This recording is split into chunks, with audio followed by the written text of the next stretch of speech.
and around the corner.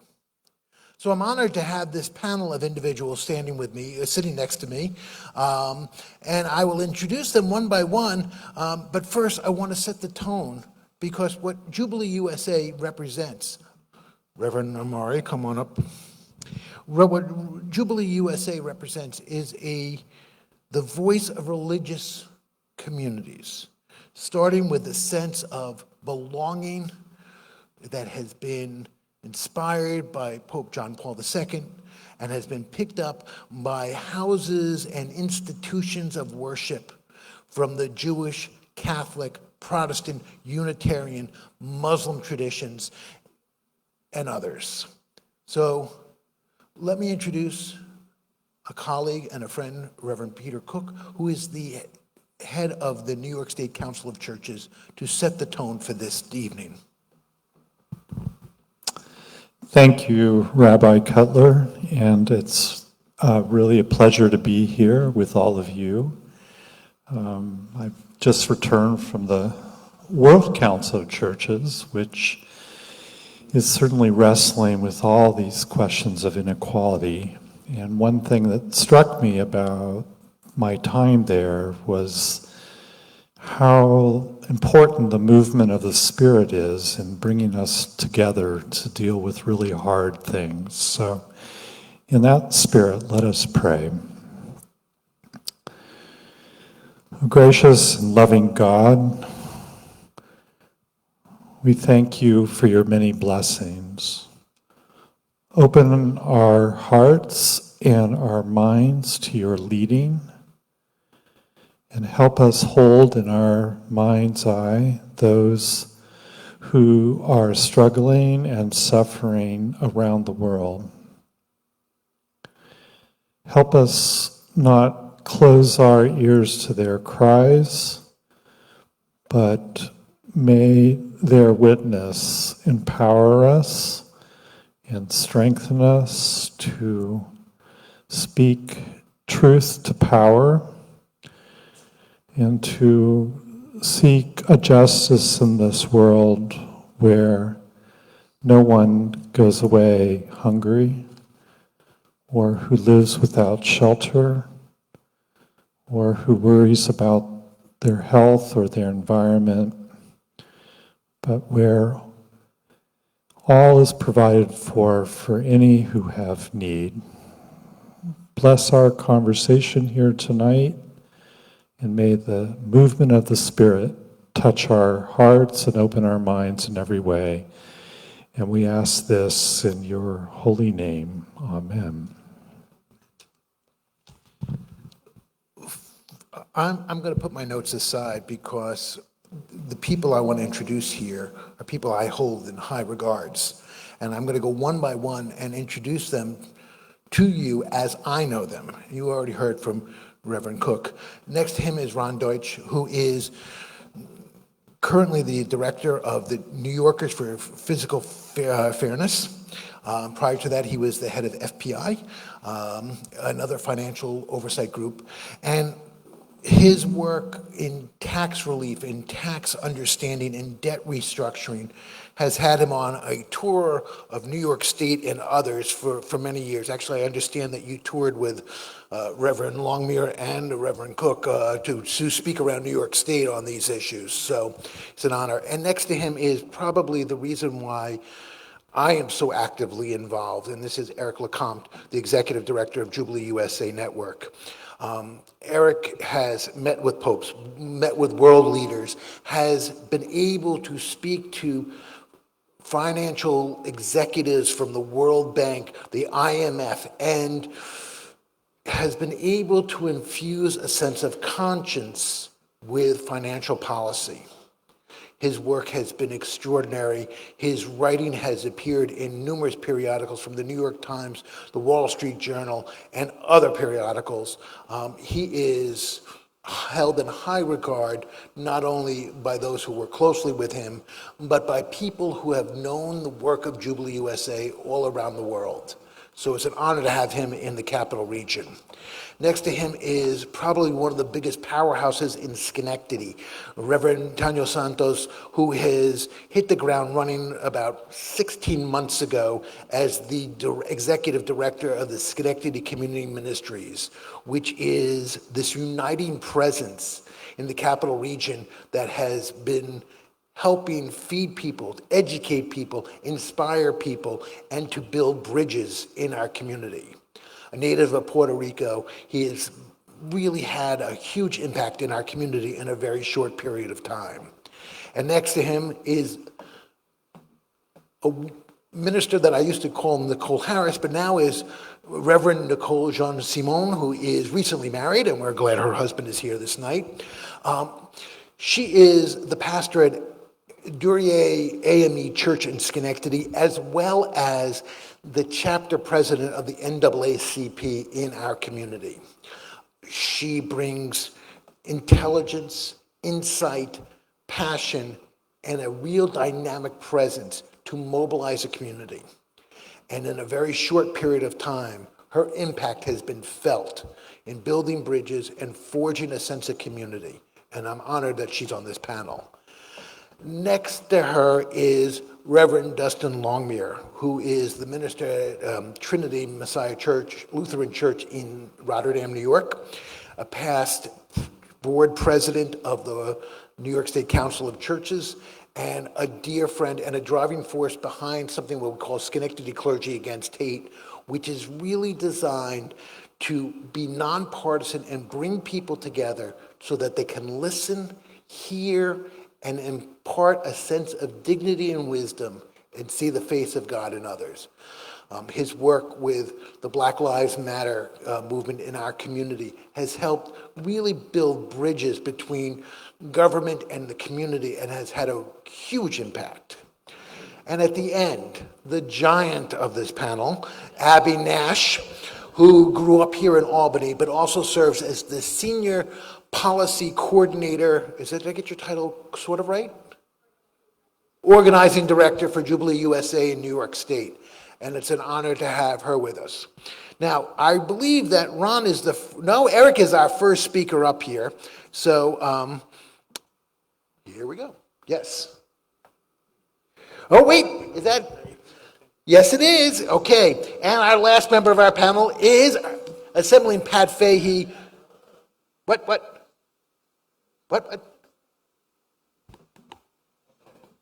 Okay, great. Great. So Eric's still. I have no idea what you said, but I'm going to keep going. Well, thank you, and it's a real honor to have Assemblymember Fahy with us tonight, and I know with your schedule, if you need to pop up at some point, just let us know, but thank you. Come on this way, upstairs.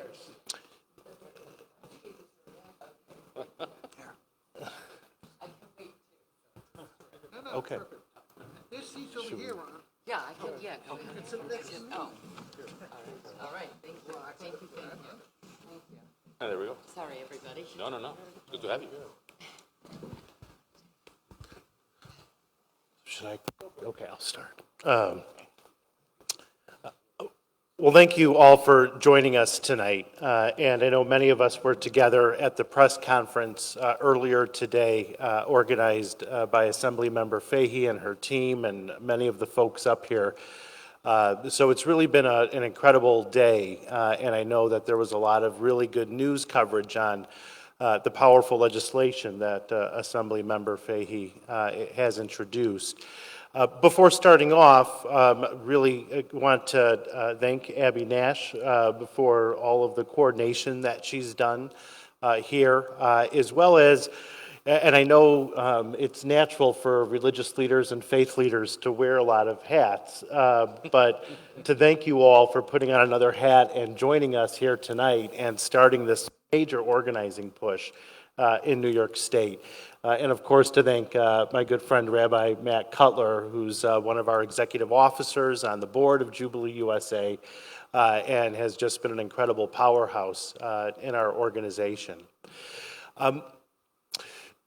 I wanted to start off tonight by actually just sharing some stats that we pulled at Jubilee today But some of the latest stats in terms of what the world is dealing with right now in terms of the financial, economic, and debt crises that about 2/3 of the world's countries are struggling with right now. You know, the news becomes quite tiresome, but the reality is the pandemic is still driving debt, financial, and greater climate crises throughout the developing world. And the war in Ukraine now has created an additional food crisis that many countries are dealing with. Here at home, we've become used to high inflation, economic shocks, supply shocks. Every time we go to the store, tomatoes and coffee are costing more. And all of those things are actually directly tied to the economic crises that many countries in the entire world is still suffering through. So here are some statistics that we pulled just to kind of bring home what that crisis means. So before the crisis hit in 2020, in 2019, more than half the world's countries were dealing with severe economic or financial crises, unable to provide health care, paying more on debt payments than they were on education and other social services combined. And of course, that crisis became much worse. 3 weeks before it was declared a pandemic, I was in Rome for 2 days of meetings with Pope Francis, as well as with 12 financial ministers around the world, the head of the International Monetary Fund. And I know we throw out a lot of words like International Monetary Fund. And, you know, the International Monetary Fund, in terms of how we view the universe, we believe is the second most powerful institution on planet Earth after the White House. So even though we don't realize it, in the United States and around our jobs, our lives, our livelihoods are connected to IMF policy. And the IMF affects our lives almost as much as the very oxygen we breathe. So we were meeting before it was declared a pandemic in Rome on this idea of Jubilee economics. What does it mean for everyone to have enough? What are the debt, tax, trade policies that we need to deal with inequality, to make sure everyone has jobs, to be able to provide for their families? And as we sat there in Rome 3 weeks before the World Health Organization declared a pandemic, we were talking about the global policies we need, and one of those was around restructuring debt. We were joined by Nobel winner Joseph Stiglitz in our meeting, who talked about the importance of these issues and actually very much frames the legislation that Assemblymember Fahy has introduced this year. But I want to put that crisis in perspective. So what does it mean in terms of the new and greater inability for countries to deal with climate shocks after the pandemic? So in terms of the numbers from the UN and the various associations of Latin America and the Caribbean, we're looking, because of the world getting hotter and countries not being able to deal with it, that by 2100, if climate policies do not change, then we're looking at an estimated 25% loss of economic input in developing countries and countries that are struggling. So already there are questions about feeding people, about health care, and the reality is that the climate crisis we know now, because of the IMF and other analysis, is directly tied to people's lives and livelihoods. What does the climate crisis mean during the pandemic, when already we've had challenges fulfilling the agreements of the Paris Accord, as well as the bare minimum of funding countries need to mitigate growing natural disasters and climate shocks? In Latin America and the Caribbean alone, 35% of their budgets have been cut that were supposed to help with environmental protection, climate mitigation, and natural environmental stewardship. And that's because of the economic crisis that countries have been spurred into because of the pandemic, that where they're cutting money right now in Latin America and the Caribbean, and this is furthered by our research at Jubilee, is money that is supposed to go for climate adaptation, mitigation, and environmental protection. These are the actual losses of the debt and economic crises that are facing countries. In terms of the poverty increases, according to the World Bank and United Nations, because of these very economic crises, more than 100 million people, mostly women and children, have fallen into extreme poverty in the world since the dawn of the pandemic. And when we talk about the greater impacts of poverty on Africa, Latin America, the Caribbean, and Asia, I think what's quite startling for a lot of us who've been doing development work in our communities and around the world for a long time is that we are looking at losing 2 decades of progress on poverty reduction. So where we've made so much progress around the world in the past decades, we're essentially going back to where we were in 99, 2000, going back to those same poverty rates, those same losses.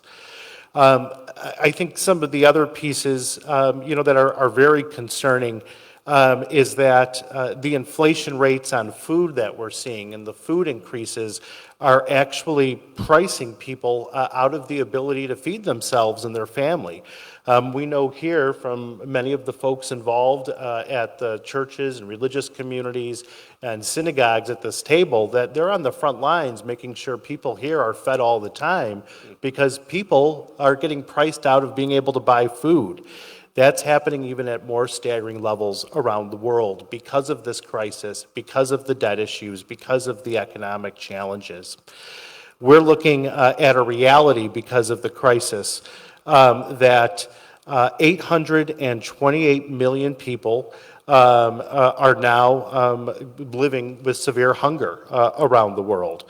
And we're looking since 2020 as at an increase of 150 million people having problems with access to food around the world.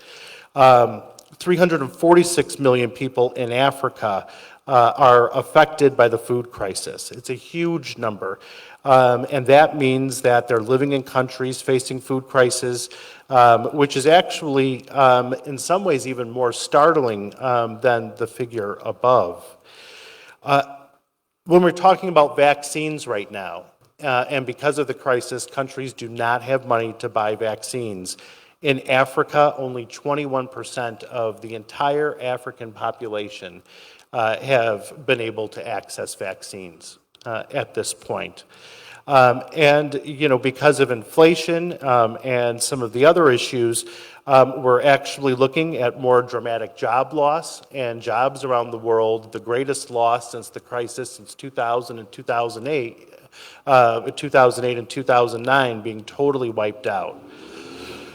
So we wanted to share those numbers just to give some background in terms of what this crisis means around the world and how critical the legislation is right now so that countries have the resources to be able to deal with the major challenges that their people are facing. We know that the legislation that we've been talking about that was introduced is also good for us here at home. Directly related to the crisis that middle-income developing countries are facing, which are the majority of the world's countries, our main trading partners, that's related to crises that we're facing here at home. The supply shocks we have, the economic shocks, the food price increases are all related to the countries that we trade with not being able to produce as much goods, and the goods they are able to produce that we're trading with are costing much more for us. At the same time, as we do have some recovery here in the United States, all of our markets outside the United States still are not open. So, and again, that's mostly affecting lower-level workers in the United States, technical workers and others who haven't gotten their jobs back or are being laid off because our goods aren't available for markets overseas because there's no money or industry to buy them, wiped out by the pandemic. We also know that this legislation is really good for us as taxpayers in the United States. I think one of the great challenges that we have faced around restructuring debt is that Republicans and Democrats, this is a cornerstone of some of the longest bipartisan policy in the United States. The Trump administration and then the Biden administration increased debt relief, not only because it's the right thing to do in terms of creating accountable forms of transparent aid and relief for countries, but it's also about processes that ensure our investments are protected, our pensions are protected. And the reason that they've called for the private sector to be involved, which Assemblymember Fahy's legislation focuses on, is because the United States government and all of its institutions are engaged in debt relief. And so that utilizes some taxpayer dollars. And if the private sector isn't participating, then that means that they're getting bailed out with our taxpayer dollars. So these are kind of the reasons why the legislation is really critical. In terms of what the legislation does, I know when we talk about things like the IMF and economics and finance, to all of us it feels really complicated and hard to understand at times. But what's remarkable about this legislation, even though it deals with some big complicated issues, it's less than 2 pages and a fairly straightforward read. So that's one of the great things about this. And essentially, all the legislation does, what it says is if the United Nations, if the International Monetary Fund, if the G20, if there's any public sector agreement on debt relief, on economic aid, then investors in New York need to be a part of the same level of relief as the public sector. So this saves our tax dollars, but more importantly, it ensures that countries get the relief they need to be able to get back on their feet and to be a part of the global economic community that we depend and rely upon. So I'll leave it at there. I think the last piece that I would just note, and I think it's represented really by the panel that's here with us tonight, is I think the most important thing about Jubilee and our efforts, and the reason it is so bipartisan, is because it was founded as a religious coalition and continues to be an interfaith religious coalition, bringing to bear the voices of the vulnerable communities that we work with here at home and around the world. And I think that's ultimately what gives us credibility, and it's ultimately what gives us a lot of strength. And it's also why we believe that Assemblymember Fahy's legislation, it's not a question of whether or not it will pass. I think it's good legislation. It's simply a question of when. I didn't get to introduce Assemblywoman Fahy, and it's fun to do that. So give me a second there, Assemblywoman, so I have the opportunity to say thank you publicly. In 10 years of being a New York State Assemblywoman, you have brought about, 100 pieces of legislation. Some have really shaped our lives, from gun control to dealing with petroleum issues to dealing with environmental concerns and education, and now as the chair of the Banking Committee to bring forth this legislation, which is complex but has incredible far-reaching impact. Mere words of gratitude do not capture this panel's appreciation for the work you're doing and the work that you will do, and calling us to be your partners. And as one who knows you outside of this stage, I also have to thank you for the dignity that you give to members of your district, to people that you work with, and to this whole community. You have taught us by example that government officials are our neighbors and our friends, and we are all responsible for each other, so thank you. Thank you, Rabbi Cutler, and very, very appreciative. And thank you to the entire panel. I'm glad I got here just in time. It's been a busy day and very busy night. But I want to say I probably wouldn't have heard of this legislation had I not been Banks Chair, and it is without question.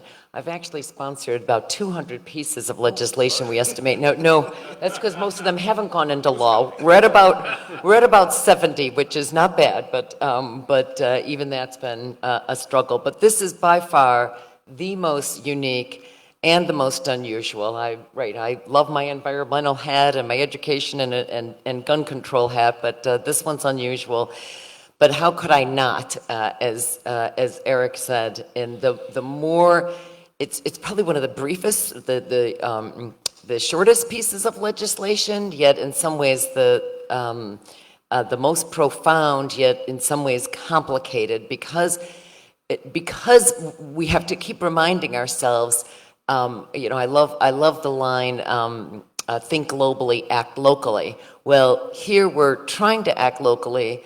This is state legislation. I'm a state legislator, but this would have such profound implications, and all of us have read with dismay. Obviously, we've all lived through COVID. The Ukraine, the horrific war in Ukraine, what it's affected with the supply chain, and then climate disasters, climate change disasters, every day, if not in this country, somewhere around the world, in horrific proportions. It is destabilizing too many economies, and this could certainly help. And I have to just commend all the clergy here and the labor representatives, but the Jubilee USA has an extraordinary track record because we vet our bills. we did our own research and we tried to see what are we getting ourselves into this time, and the track record is profound, especially in the last 20 years with what you've been able to do.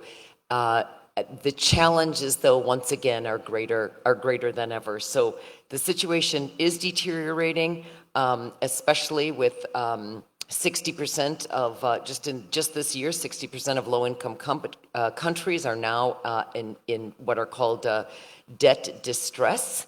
And just 2 years ago, the G20 set up this common framework for debt treatment. To try to address this situation, and as a part of that agreement, they asked that what the G20 has stipulated here, that private creditors abide by this. As Eric just explained, they have not, and what we are trying to do is say that the private sector really needs to work with and comport to what the public sector has stipulated to great success over the last 20 years to help with the economies of so many of our poorest countries. And again, with that brings stability. So this is about leveling the playing field between the public and private debt, but it's also about helping to stabilize these countries. And I think that is really so important here. I just want to briefly add that this is New York, right? This is New York. New York City is the financial capital of the world in so many ways. And so once again, we are working on this to show that New York can lead and assist in a very profound way by asking that this common framework be abided by, and that New York take this pivotal leadership role. So, and again, no one's writing off debt. We are trying to cap it. We are trying to manage it. This is not unprecedented. We've seen England do this. So we know that this can be done. And with that, I will pass on the mic, but just say that it is.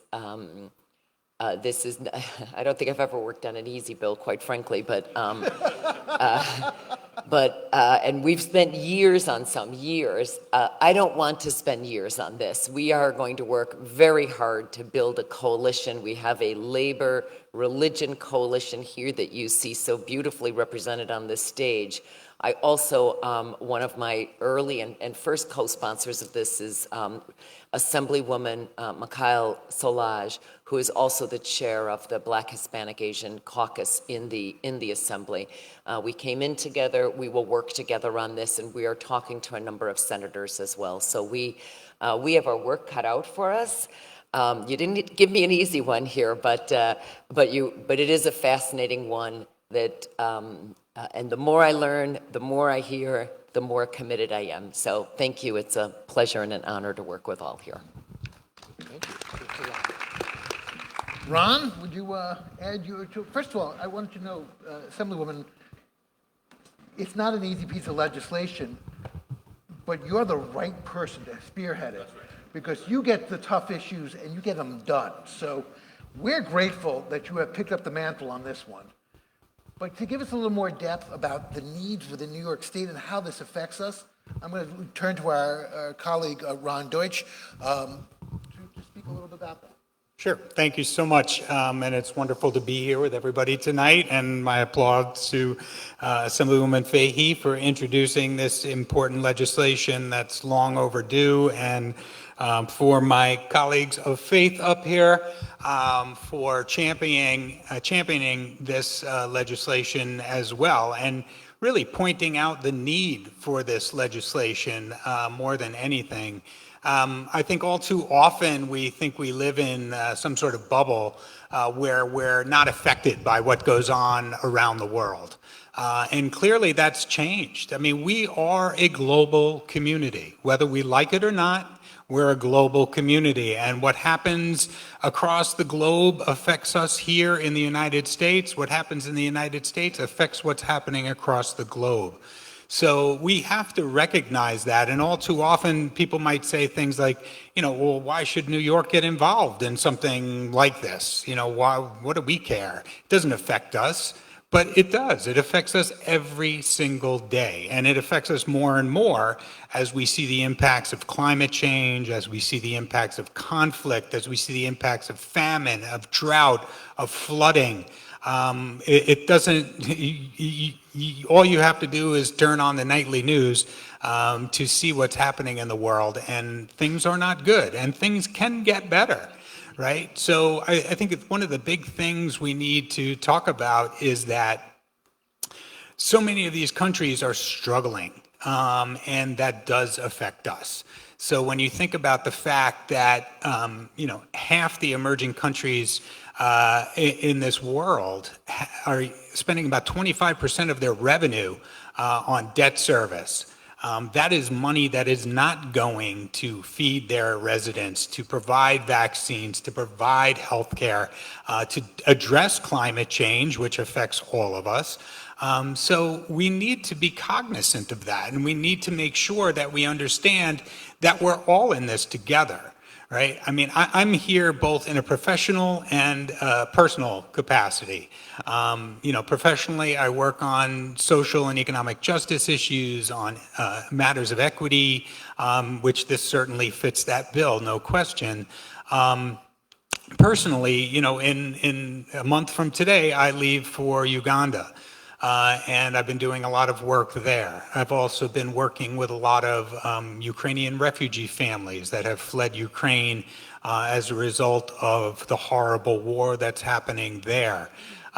So these things are affecting so many people. I mean, you think about the fact, just in countries neighboring Uganda, Kenya, Somalia, Ethiopia, someone is dying every 48 seconds of hunger.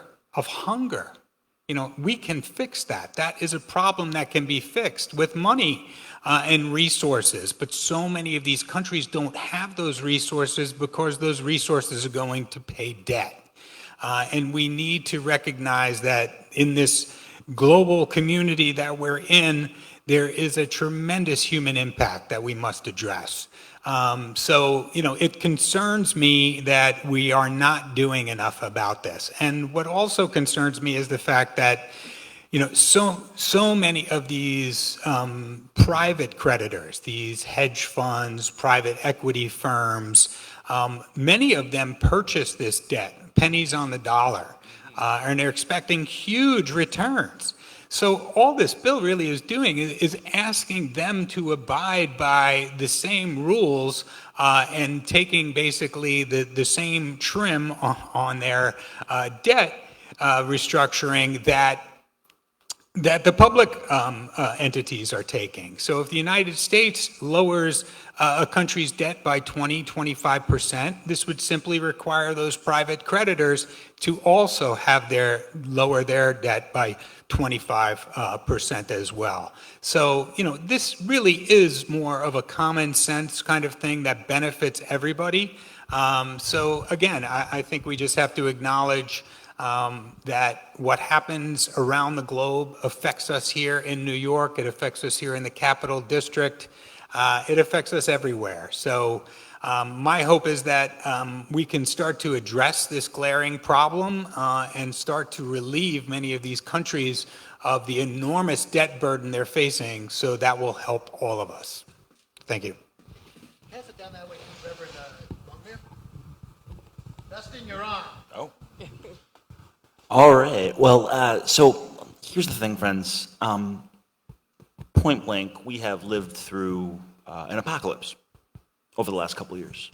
And not in the sense of, a Hollywood movie or Terminator or something. We've lived through an apocalypse that what that word means simply is an unveiling, where you sort of can see how reality works in a new way. And we know that now. We know how the fact that the air I breathe affects the air you breathe, right? We know how if a country half a world away cannot develop their economy in a sustainable manner, it makes it so that we aren't going to have as good of a beautiful Adirondack Park right north of here where I go hiking almost every weekend. We know that if countries that, maybe we haven't ever heard the name of, if those countries can't vaccinate their populations, one little mutation, and we're back to not being able to enjoy the holidays with our families, and the over 1 million Americans who have lost their lives to COVID-19. We have seen this. I deeply believe humanity gets how interconnected we are in a new way. We always have been. Right? Some of these concepts are deeply reflected in the most ancient traditions of our faith. Where the name Jubilee USA comes from, right, is this ancient tradition of the Hebrew people where they talked about how, markets are important, economies are important, but the health of the whole community, sometimes that debt needs to be restructured and needs to be worked through so that everyone can thrive together. I deeply believe, once again, this simple 2 pages of legislation is so integral to who we are as people of faith and who we are as people who have lived through these 2 years of apocalypse, who have been able to help see this world and our connections to one another in a new way, perhaps like never before. It's just amazing to me too that. Right, in a time when we see so many negative things on the news, and it feels almost like there's nothing we can do to help, that right down the street, we pass a 2-page bill, and that makes it so that billions of people can have more food on their tables. That means that billions of people can access vaccinations, and in turn, that it means that there's so many of the things we're facing here, right, that are affected by people that we'll never meet, that we'll be able to combat inflation, we'll be able to have a more environmentally sustainable world. 2 pages, right down the street, can impact billions of lives. And so that's why I am doing everything I can to support this legislation. I would encourage every person here, both in person and online, to contact their legislators, ask them to co-sponsor Assemblymember Fahy's wonderful bill, and let's get this done, because it can really affect billions of lives around the world right here in New York State. Thank you. Reverend Amaury. Reverend Nikki. Okay. Pastor Nikki, go for it. Okay. Good evening again. So I've been thinking about a question that was posed at the press conference earlier today when Assemblywoman Fahy was asked, how are you going to get people to care? How are you going to get people to care about this bill? And I was thinking, I think they do care, they just don't know it. You know, that this is, if they only knew that this bill is actually addressing something you already care about and something you're already involved in, to think that, well, first, how did my gas prices go up? How did the price of milk go up? How did the price of bread go up? You know, these are questions that we have that we really don't have answers to. And then you explore a subject like this and you go, oh, okay. You know, so this is possibly how that happened. But then also, I have to think in New York, especially in New York, where we have such a diverse and wonderful, colorful population, that there are a lot of residents in New York that are first, second, third generation Americans, and that they still have a very strong connection to their families in other countries, and to think that you would be able to help them. So think of it in that way. Don't think I'm calling up my elected official to tell them to pass this bill because someone told me to. No, I'm calling them up for my cousin. I'm calling them up for my grandma. That's what you're doing. You already care. You're already involved. You just didn't know that this bill was addressing it. So I look at it that way. And then also, like, as a pastor, right, which is, I love my vocation and what I do, you know. We teach, you know, I always tell people it's my job to love on people and teach people how to love. That's what I do for a living, you know. And this is teaching us how to approach the issue of love from a different angle. Because I can send money to my family in a different country, but to do this means they might get health care. That's right. Which is a whole nother angle at loving them. So I appreciate this bill because it is putting forward something that, I couldn't have done it. I don't know, you know, what it took to put it together. And I know a lot of work goes into, you know, presenting these things. So I couldn't have done it, but I'm grateful for it because it allows me to love on and help someone that I've been loving on and trying to help anyway. A few months ago, myself, my husband, and our church, we sent money to Haiti. One of the missionaries that we were working with there, she got sick. There was a procedure that was needed. They didn't have the money to get the procedure done, and so we put together a quick campaign, raised money, and sent money over there for her to get a surgery done that would not have really been that big of a deal maybe here, but in Haiti it was life-saving. Wouldn't it be wonderful if she had health care? So I think we have to look at it as support, you know, that you really do already care about this. You do. And if it's not about caring about a person that you may know or may be connected to, care enough about your gas bill. Okay? You know, about going to the grocery store, because that affects you as well. So any way you come at it, you're affected already. You really are. So the question of, well, you know, where does it benefit me? If that's the question that you have, you're already being affected by this. So just look at it from, you know, a different, angle, and you might see that it's just an opportunity for you to care a little bit more. There are two things that when Matt and Dustin approached me about this issue immediately came to mind. The first one is that the United States intervened in Puerto Rican financial affairs some years ago because Puerto Rico accrued a $70 billion debt. That's not considered sovereign debt because Puerto Rico is not a sovereign country, but it is neither a state of the union, right? So the U.S. Congress decided to intervene in local financial affairs, and although this bill does not address the U.S. intervention in Puerto Rican affairs, it has similar implications. So it hits home fairly quickly when I know my parents and my grandparents and my brother are one of 3 million Puerto Ricans having to deal with a foreign intervention on debt because the Puerto Rican budget is being prioritized to pay a debt that shouldn't have existed in the first place.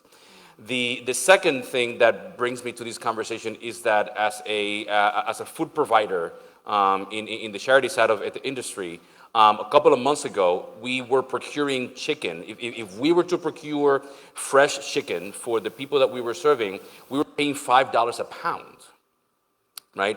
The cost of inflation and the impact on food alone, right, is causing our output in Schenectady Community Ministry, which is the largest pantry in the Capital District, to go up anywhere between 25 and 40% year over year. We're expecting at the end of this year. It has a very real implication in our community. So when you start thinking, what are the systemic costs of all this, one realizes, like Reverend Longmire was saying, is that they're all interconnected and they're all global, like Eric was saying earlier.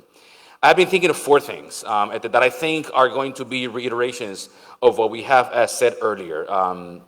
One is that debt relief is a religious commitment that Christians have, and we inherited, like we heard earlier, from our Jewish ancestors, right? And it's central to our understanding of our ministry of Jesus. So we cannot, as Christians, go anywhere without listening to the words of Jesus and the words of our Jewish ancestors, and know that debt relief and debt forgiveness is a thing that is core to our faith understanding.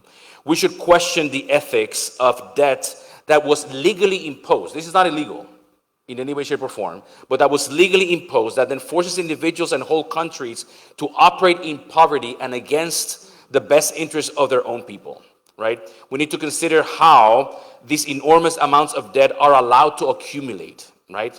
But we also need to consider what are the solidarity infrastructures that need to be developed to encourage developing countries to prioritize the well-being of their people, right? And this bill doesn't address the solidarity infrastructure, but it's a good first step to create open spaces for developed countries and developing countries to be able to come together and figure out that infrastructure. We need to start somewhere, and this is the place to start. For in the wellness of some, we will have the wellness of all. But if someone globally is not doing well, none will be doing well. The second is the immigration imperative that is New York, right? Many reasons why folks come to the U.S. and to New York is precisely because of the second and third degree relationship of sovereign debt to the situations, financial, political, and otherwise, in their countries. What Assemblywoman Fahy is addressing in this bill has very real connections, like we heard from Reverend Jean-Simon earlier, has very real connections to neighbors, even to family members, both here and abroad. So it is not something like the Reverend was saying earlier, that we'll be calling about them over there. It's about our neighbors. Why our neighbors came here, and how our neighbors' ability to be able to support their folks wherever they're at. I think this is also an opportunity for New Yorkers to continue to develop our knowledge of the impact our legislative and judicial process has both locally and globally, right? It is the creation of an awareness and a knowledge that addressing many financial and political issues, we don't have to go to D.C. to deal with them. States like Albany, states like New York, and capitals like Albany have the ability to truly have not only local impact, but impact globally. And as New Yorkers, we need to develop that awareness, right? And then this is an opportunity, like the Assemblywoman was saying earlier, to have very local engagement with a true global impact, right? November is general elections in New York State. I am glad to live in the district that Assemblywoman Fahy represents. And come November, we need to think about the importance of voting. It's not only the midterms at the federal level. We're having general elections here in New York, and elections does have impact globally and locally here in Albany. So as we continue to develop this awareness that what happens in Albany can have and should have and will have global implications, know how you're going out to vote in November. Thank you. Thank you, our last speaker is going to be Abby Nash, and then we're going to have questions and answers. So if some of you have gotten little cards so you can write some questions down. Those online, I invite you to post them in the chat or send a message via the Facebook link so that we can have the opportunity to ask these questions on your behalf. So Abby, would you... Matt, before Abby starts, I'm glad you said the Facebook Live, because I wanted to acknowledge that people are up all hours around the world. So not only are people watching us across the United States, our partners in Africa, Asia, Latin America, the Caribbean are all watching this event tonight. So I just wanted, especially after your comments about global solidarity, we have a little bit right now through Facebook. So. It's pretty impressive. Thanks. I feel so fortunate to be part of this esteemed panel. And I'm not going to try to repeat what others have said. I think what's important is that everyone listening and everyone sitting here in the audience today understands is that we need your help to get this bill passed. So think about how this bill, we know that what happens globally impacts us here, and what we do here can impact the lives. It can save lives, but it can impact billions of lives around the world. Not thousands, not millions, billions. So I first became interested in organizing when I was around 13 years old, and I was a student at an inner city middle school. And I learned that when one of the basketball players had died in front of me, it spurred this discussion that not everyone could afford the health care they needed, and that when someone died, there was a discussion and a fear about not just how sad they were that they lost a child, but how much does this cost? And ever since then, I've said, I want to work on issues that will really make a difference. So our esteemed moderator and Jubilee board member, when Rabbi Matt Cutler reached out and I saw that he was looking for someone to chair a legislative campaign here in New York that could impact people not only in New York and the US, but around the world, I got really excited. And my ask today is that you reach out to me and you reach out to your friends and your family all around New York and tell them how important this is. Call them, tweet about it, make your posts on Instagram and Facebook. If you have questions, please reach out. Really looking forward to working with Assemblymember Fahy and her incredible staff to move the bill this year, because we know that so many countries are in dire straits, and our passage of this legislation this year could improve the lives of many. Thank you, Abby. You know, Reverend Cook started us off, and as we get ready for the Q&A, I'm going to ask him to speak again, to kind of speak our bookends, to frame this spiritually and help us move into the area of the questions and answers. Reverend?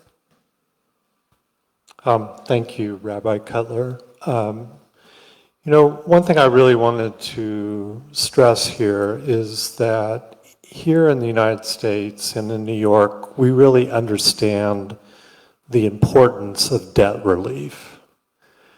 As we went through this pandemic, we had the PPP loans, which were completely forgiven, including a lot of these wealthier businesses who probably benefited from that largesse. We understand that we've had Wall Street bailouts here in the United States. We've bailed out the airline industry. We have done all kinds of debt relief. And we do this because we know that if you just rely on a capitalist economy alone, people get chewed up. And so the way in which you stabilize your economy and care for your people is to provide debt relief. But when we get to talking about our brothers and sisters in other countries who are suffering far more, we are much stingier when it comes to offering that debt relief. And we really need to take these lessons that we have had here in the United States and apply this to our brothers and sisters around the world. The last thing I guess I would really want to say is that there are so many people here in the United States who have loved ones overseas who are deeply affected by debt and where it really impacts their families, and to be able to address that debt load by offering debt forgiveness and calling on private entities which benefited from debt relief themselves to pass that on to countries where they are offering financing would be really important. So thank you. I'm going to let you hold the mic. I'm going to step down. Did you want to step up and get some dinner? And I'm going to basically move it over here for some questions and answers, questions that the panel will answer. If anyone out here in the audience, and I have my Facebook Live brought on, so I can make sure that I'll answer any of the questions. If somebody would like to answer a question or two, please step up and ask.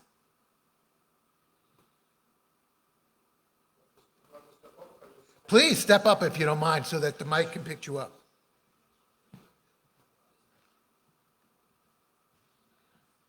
Hi. Besides restructuring the debt, besides capping it, how will the debt be restructured to lower payments so that this way we could help out the world and ourselves?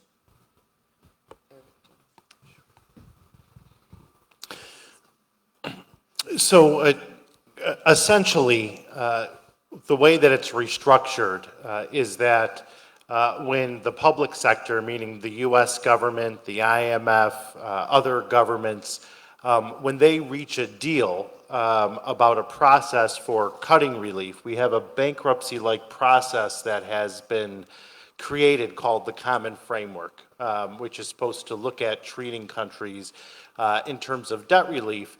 But that doesn't necessarily mean, and it doesn't mean, rather, a complete debt write-off. What it means is it means restructuring the debt so that payments are further in the future, just like bankruptcy does. So it would lower the cost of the debt, but in the restructuring, when that process happens, it actually ensures long-term profitability for the investments. So it's not about punishing creditors or punishing investors, even though there are a few that Ron mentioned who are a smaller group which aren't the majority of investors that have quite concerning behavior, the so-called vulture funds that many have been concerned with, the predatory kind of behavior. But the restructuring not only cuts the debt to make it more manageable, but it also ensures the profitability of the investment in the future. So every country is looked at, and they're looked at what their needs are, and then they're given relief so that they can get back to sustainability. Their debt payments are lowered and restructured. So just to give an example of a country that this happened to, in 1953, one of the countries that was the poorest in the world and struggling in the world had their debt restructured through a super bankruptcy process that included everyone. That country in 1953 was Germany. And because of the debts they held from the previous wars, The London Accord, where over several years their debt was negotiated with all of their creditors, their debt, they finished paying off 5 years ago because their debt was relieved, it was cut, and then restructured to pay in the future when their economy was stronger again. And what did that super bankruptcy do? It created one of the most powerful economies on planet Earth. So we're talking about something that is the basis for stability in the United States, bankruptcy, for just about every country in the entire world. What Assemblymember Fahy's legislation does is it completes a bankruptcy process that now not only involves the public sector, but also the private sector, so we can create economic wonders where people have enough all over the world. Thank you. Anybody else want to add to that? Our next question comes from Stephen Salco out in Los Angeles. And he wonders, with the notion of greed being such an important part of the economic system of America, and corporations having an obligation for profitability to their shareholders, what incentives do they have to comply with legislation like this, and what kind of incentives do they have to want to restructure this for profits down the line when they are really looking for it today and tomorrow? I'd say that's part of why, I would say that's part of why we need the legislation, and that's why Jubilee USA has approached us, because they are part of this framework, and they were supposed to be in the last couple of years, and that has not happened, unfortunately. And so the short-term view of this has prevented what you've heard from every panelist tonight about the importance of the long-term view of this, even going back to an example from 1953 and the success of that. So, so unfortunately, and I'm not saying it's all because of greed, everyone has their board of directors or corporate owners, and so there's lots of reasons for this. And certainly, none of these are easy answers. As Eric pointed out, it took multiple years, even in 1953, to restructure debt for Germany. These are agreements that have taken years, and what we are trying to do is say, level the playing field. That if the public sector is agreeing to this, the private sector was supposed to, and it will help with stability across the board. So it's, to me, it's this really is about long-term stability, especially at a time when we are seeing such extraordinary volatility around the globe, really, with as we all talked, not just due to COVID, but certainly with the Ukrainian war, with climate change, and lots more. So I hope that somewhat answers that. Ron, were you getting? Anybody else from the audience want to ask? Go ahead, come on up, please. Thanks. I could ask lots of questions. So thank you. You know, just listening to all of you and seeing you all together and the passion that you have, it really is, it's tremendous, and it's sort of, you know, you can feel it inside, and it's inspiring. And I do think that this legislation is really something great and really meaningful. I know, though, that you are talking about a huge hill, right? A huge hill to climb. And so, you know, we can all call our legislators and, you know, and write and do all of those things. So I have a couple questions. So one, I'd love to hear, what else can we do, right? What else can we do as community members to help with something like this, to help get support? Because there has to be more that I think we can do. So that's my first question. My second question is, assuming that this legislation gets passed, do you expect legal challenges from these business entities? Because as the last question raised, you know, they are corporations. Their job is, right, to meet the obligations they have to shareholders and to raise money. And so I'm just curious if you expect that, if that was something that happened in England and how that was handled. I can start with a couple of things, and then I'll let you do the legal challenges. I'm beginning to think anything we do these days is legally challenged, but there's also the court of public opinion that might make a multinational bank hesitate on some of that. But getting it passed, I mean, there's multiple strategies, and we always take a multi-pronged approach, and we need all of them.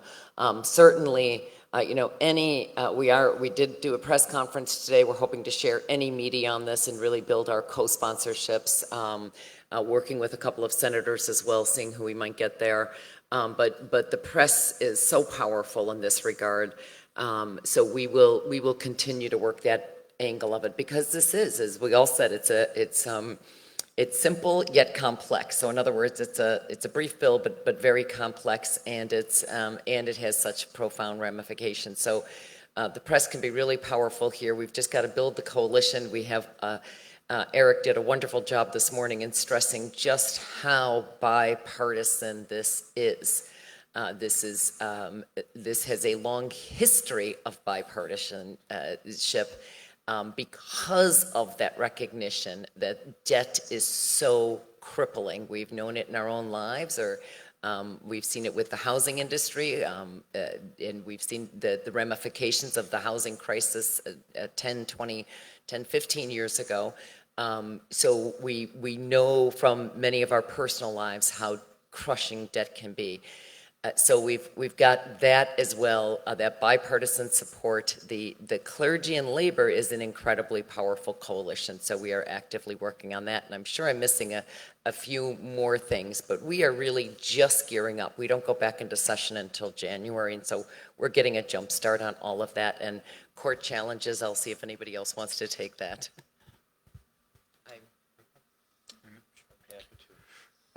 Who knows? And I think perhaps Assemblymember Fahy certainly knows better than I how often legal challenges probably come across all kinds of legislation here, as they do in D.C. In terms of the UK, I don't believe there were any challenges, but our friends who are watching on Facebook from the UK who worked on that legislation, if you want to write a comment to Matt on Facebook Live, you can let us know. Now, what I can say about the legislation legally is that there's been a lot of great minds who have worked on it. Assemblymember Fahy's staff has been incredible. In terms of, I think perhaps one question just to make clear, even though I know we're speaking among people who really know this issue, the reason this legislation is being introduced in New York is because over 50% of the world's private debt is under contract in New York. So a case you may remember, and it was actually one that created a lot of visibility for Jubilee USA in New York in 2014, was Argentina's debt case. The Wall Street Journal, the Financial Times called it the debt trial of the century.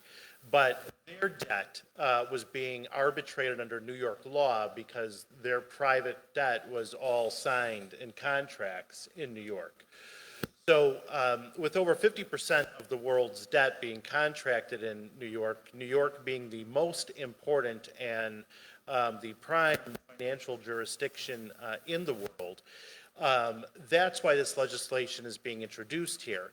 Now, people who have reviewed and worked on the legislation include people who formerly worked with the International Monetary Fund, the finest sovereign debt academics in the world who've worked on laws for a long time, as well as some of the most significant lawyers who've been a part of arbitrating debt contracts here in the state of New York. So will there be legal challenges?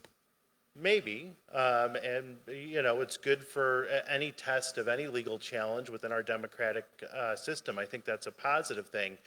Will it stand up to legal challenges? I think it will. There's some statements from coming down there. I want to go back to the greed question, because I'm like sitting here thinking, I tend to, when I'm listening to things, I turn it over in my head in like layman terms, like, okay, let me try to understand that. So you know that term, you can't get blood from a turnip? Yep. right?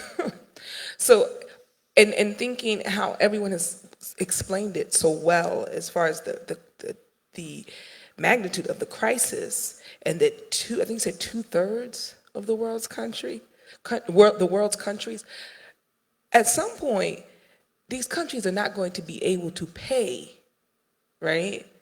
And so doing this new arrangement, I would think for a company that is, is dealing with the greed issue, would be beneficial for them. It would make sense because at least you're gonna get your money. Because again, in my mind, private debt collectors, at some point when people can't pay you, they stop picking up the phone.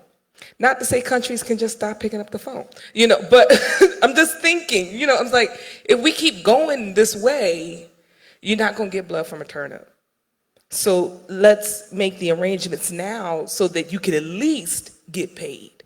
And that's what I would say to companies that are thinking from the standpoint of, well, we're gonna lose money. At least you're gonna get some money. Because at some point, you're not gonna get anything if we keep going this way. Thank you.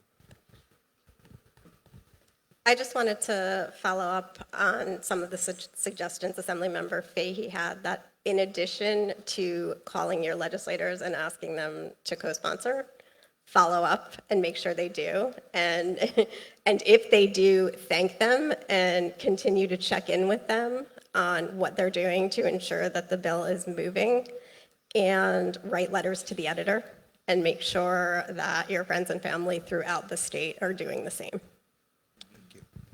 I want to add one thing there too as well. So many of the monumental changes in our society came about from generally a coalition of faith communities and labor in New York State, right? The women's suffrage movement in the United States starts in a small chapel a few hours west, right? Frederick Douglass here in upstate New York doing so much in terms of the abolition movement. Getting kids out of factories, right? That was a big part of what labor and faith did, especially in New York City. I believe the New York City Council of Churches started with the Sunday school movement, which was about making sure kids would have a basic primary education, not just like religious education, right?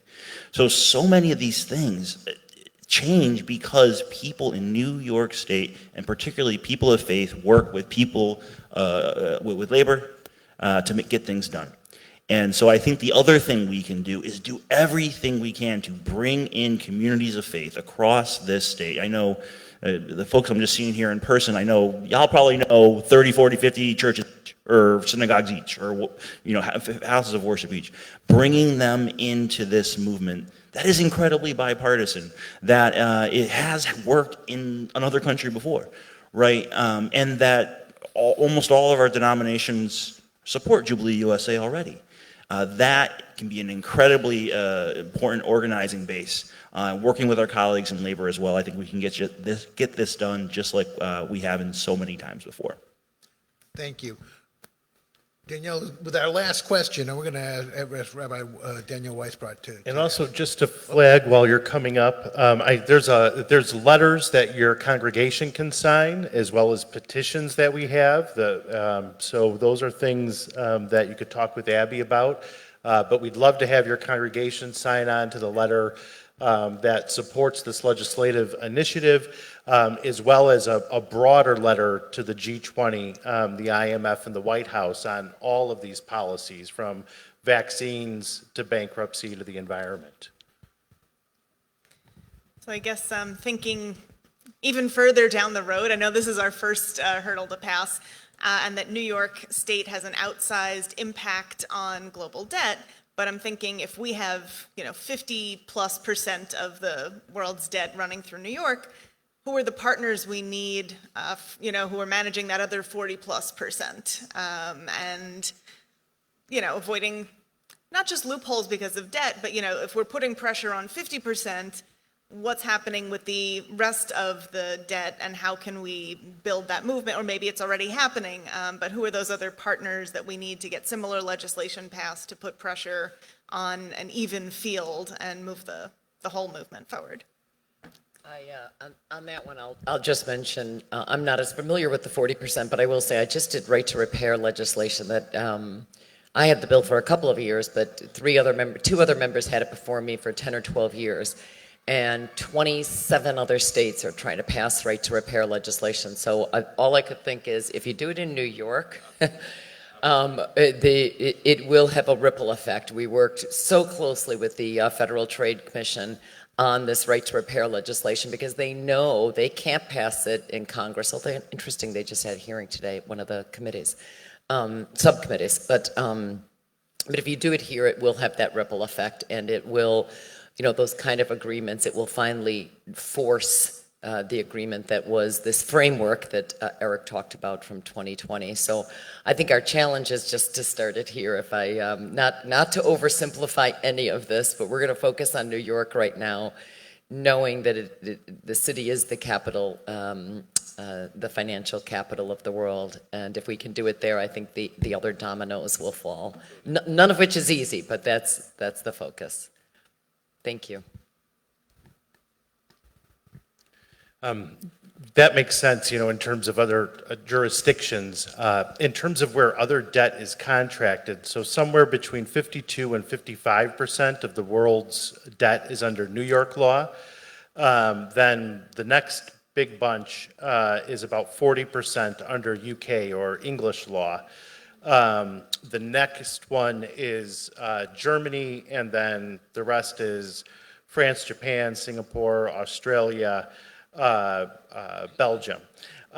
So one of the wonderful things after Assemblymember Fahy introduced the legislation, we had our first global gathering of global partners in June since before the pandemic, since we realized that when we met in Rome and some of us were with Pope Francis, that most of the group actually came back with COVID at the time. People are excited around the world about the legislation.